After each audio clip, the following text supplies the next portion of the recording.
realized Flat Earth was the tip of the iceberg with a blatant rejection of critical thinking at the bottom. After telling the story of my non-believer girlfriend, several Flat Earthers came to me telling me stories of how they too had lost relationships due to their belief in the Flat Earth. Biggest problem with this is that to have this, you need a sun, you need this orbiting around it, you need planets around that, you need calculus, you need trig, you need quantum mechanics. Unfathomable numbers, we can't even do it. Some of these ideas seemed insane. These were some of the nicest people I had ever met that almost immediately welcomed me into their community despite my skepticism. For Flat Earthers to make sense of gravity, they would need a different model to explain it. If they could sell me on that, I would become a full believer. There's a downward electric bias that sets the direction.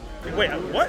And then there's a positive electric gradient as you increase, and then it goes down to equalize. There's a downward electric gradient, so that gives you downward pressure.